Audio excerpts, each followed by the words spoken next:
I'm planning on doing some catching up on some 2020 movies that I have missed. First one I've seen, and there's two others that I haven't seen yet and planning on reviewing. So let's start with this one.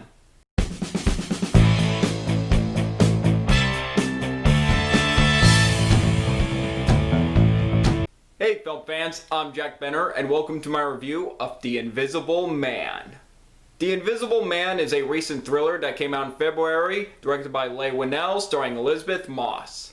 The film follows Cecilia, played by Elisabeth Moss, who has just fled from an abusive relationship from her boyfriend, until 2 weeks later she finds out that he has died from an apparent suicide. While she's starting to feel free from him and even getting his fortune, she's haunted by an invisible force that makes her go crazy, and she starts to suspect that he might not be really dead.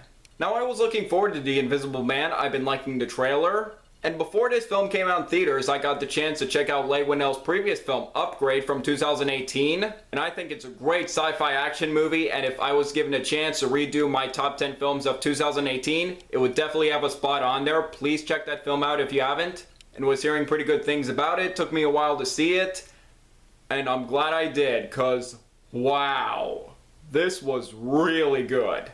First, of what absolutely makes this movie work and carries it, Elisabeth Moss.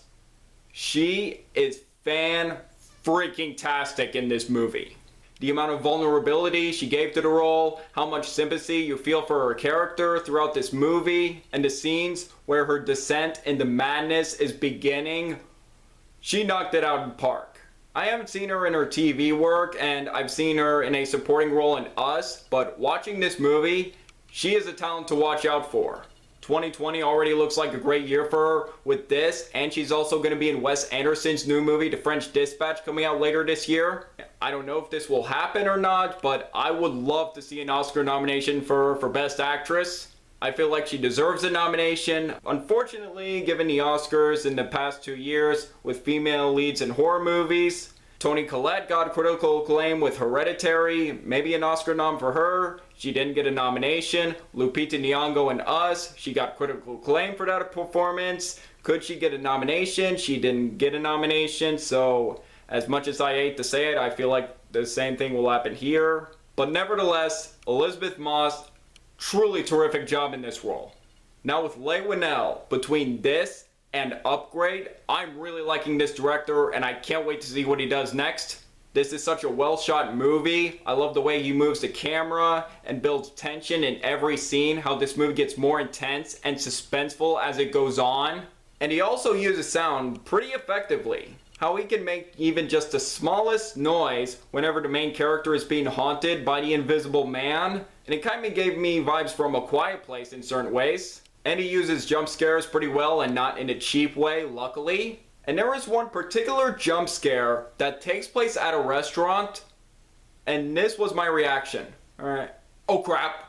And the twists and turns are done pretty well, keeps you guessing throughout. And some you don't see coming, like the twist in Upgrade. With this and Upgrade, I feel like Leigh Whannell knows how to do twists very well. And I feel like he uses it in the right way, where it's not just, oh, a shocking twist, but more in a good thinking way that makes you think about previous scenes from the film.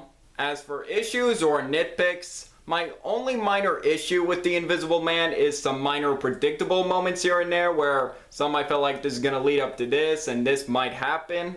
Overall, The Invisible Man is an intense and suspenseful thriller that's well directed by Leigh Whannell and a fantastic lead performance by Elisabeth Moss. And overall, I am going to give The Invisible Man 4.5 stars out of 5. An A. This and Onward are so far my favorite films of 2020 so far. And if you're looking for a good horror or suspenseful thriller, do check out The Invisible Man. I recommend it. So what do you guys think about The Invisible Man? Do you agree? Disagree with me? Let me know below. Make sure to like this video, leave a comment, and subscribe. You're new here. It really means a lot. I'm Jack Benner, and look forward to another movie review.